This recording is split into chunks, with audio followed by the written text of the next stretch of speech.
Taanis Daf Chof Aleph. How's everybody doing?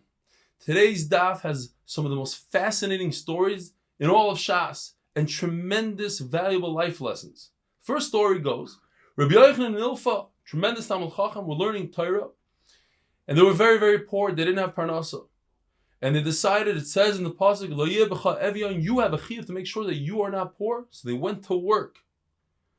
They were sitting by a wall that was a little shaky. And Rabbi Yochanan overhears one of the malachim saying to the other, let's knock the wall, let's kill them both. How is it possible that they left Chayi Olam, they left Torah in order to be Oisik b'Chayi Shah, to go work? And the other malach tells the first malach, he says, well, one of them is going to be a gadol, it's not his time to die yet, he's going to be a gadol, let's let them live. Rabbi Yochanan asked Ilfa, did you hear what they said? He said, no. So Rabbi Yochanan realized they were talking about him. So Rabbi Yochanan returned and he continued to learn. He became the Rosh Hashiva, and because he was Rosh Hashiva, he became very wealthy. They gave him a lot of money. And finally, Ilfa comes back, and they told Ilfa, if you would have came back to be Rosh Hashiva, you would have been the Rosh Hashiva, not Rabbi Yochanan. And Ilfa says, what do you mean? I'm not such a Katlikanya. I'm not such an Amaretz. Ask me anything in any brisa, and I will tell you the answer and how it matches up to the Mishnayos. And he went all the way to the top of a mast on a ship. And he said, if I don't know the answer, I'll jump off. So they asked him, it says in the Brisa that if somebody is about to die and he says, give a shekel to my sons every week, but in fact they need double that. You give them double because what the person dying meant, he didn't want them to be lazy, he wanted them to work. And if he says whatever's left over should go to other people, so he meant that they should in fact get exactly a shekel. And they asked Ilfa, no, where do you see this in the Mishnah? He says, I know from the Mishnah. Rav Meir says in the Mishnah, it's a mitzvah to be mekayim divrei hameis, whatever the dead is going to say, even though halachically it's really the yarshim, they can take whatever they want, they don't have to take a shekel, it's theirs. Now, if a person says, give only a shekel, then also the same halacha, you only give a shekel. Now the Gemara goes into the very, very famous story of Nochum Ish Gamzu, who ended up being blind in both eyes. He didn't have hands, he didn't have feet. And if an ant would crawl on his body, which was full of boils, he couldn't get the ant off, he didn't have hands. So his bed was placed on water so the ants couldn't get to him. Why did he have such yisurim? The Gemara tells us a fascinating thing. A very poor person came to him and said, Rebbe, give me parnasa, give me something to eat. And he was on the way to the Shviger's house, the Shver's house, with 3 donkeys full of food and drink and desserts. He said, yeah, I'll give you, no problem. Let me unload everything. Instead of running and grabbing something out of one of the suitcases, he unloaded slowly. And in those moments, the poor person died. And he had a lot of charata about that. And he said that the eyes that saw and the hands that did and the feet, they should all be punished. And that's why. They wanted to remove Nochum Ish Gamzu from his house together with the Calev because it's about to fall in. He said, first take the Calev out. I'm saving the house. Because of me, it's not falling down. In fact, as soon as they removed him from the house caved in. So he said, Rebbe, you're such a tzaddik gomer. Why did this happen? And that's why he told them everything that happened. But because before all this happened, he was melumet ben nisim. He had nisim happen to him all the time. So when they wanted to give a gift to the Caesar, they sent him with a chest full of jewels. He stopped at the hotel, and the owner of the hotel stole his jewels and instead put in dirt. He goes to the Caesar opens it up, he says, what are you making a joke out of me? You give me dirt. Eliyahu comes and dresses up as one of the Caesar's people. He says, why don't we try it out? I think it's going to be like Avraham Avinu's dirt, where you throw it and you use it as weapons. And in fact, they were able to beat one of the enemies they couldn't get rid of. On his way back, he had such a munah. He didn't worry about the hotel guys and how bad they were. And he said,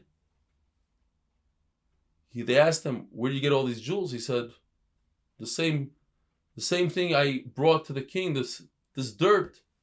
He explained to him what happened. So they said, okay. They knocked down their house, took all the dirt, brought it to the Caesar, and the Caesar said, let's try it out. They tried it out, and in fact, it didn't work, and they killed the owners of the hotel.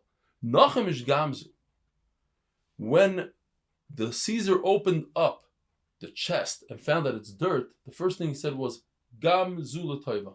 Whatever HaKadosh Baruch Hu does is for the best, and in fact, it was for the best. We learned in the Mishnah that if there's a plague and there's 500 people in the city, and every day one person dies for 3 days straight, that's considered a plague.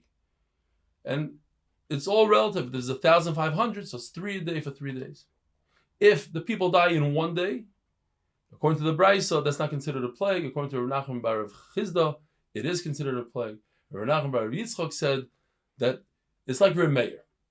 That Reb Meir says in Baba Kama that in order to become a muad, a shar becomes a muad after he gores 3 times. If it happens in 1 day, it's also considered as if he's a muad.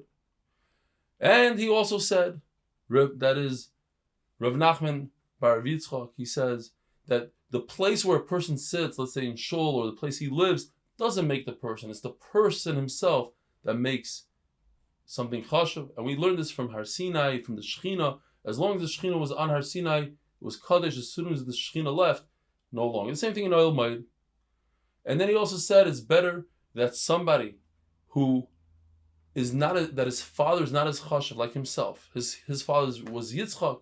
He should go to a place that the father is chashuv like the son of Rav Chizda.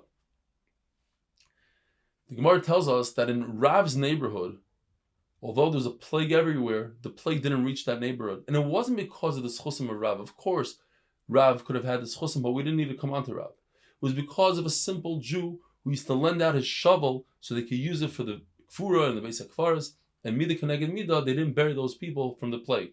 Rav Huna also, in his place where he lived, the fire didn't hold onto his houses over there into the neighborhood, even though the entire city burnt out. Why? Because there's a woman in his city that she would light a fire of Shabbos and let everybody use her oven.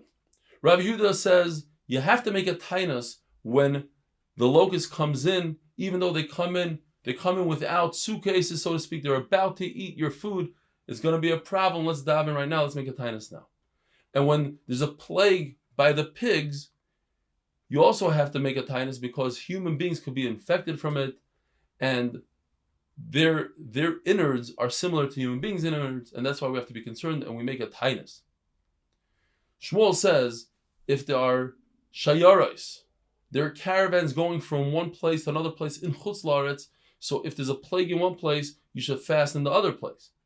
But in Eretz Yisrael, it's different. If there's a plague in Eretz Yisrael, since Eretz Yisrael is the master, so even if there's no shayara, you still have to fast everywhere else.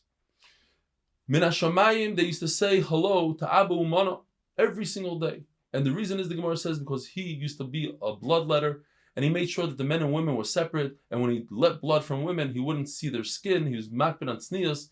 He gave away from his money for Talmid Chachamim. If somebody couldn't afford it, they didn't have to pay. He actually gave money to Chachamim.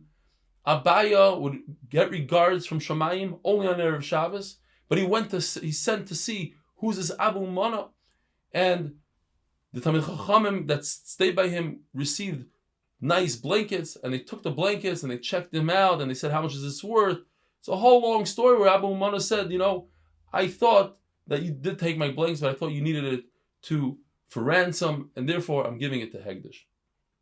Rava would receive his regards only once a year on every Yom Kippur, but the Gemara says in Schus of Rava, the entire city was saved, so it's enough once a year. Have a wonderful day.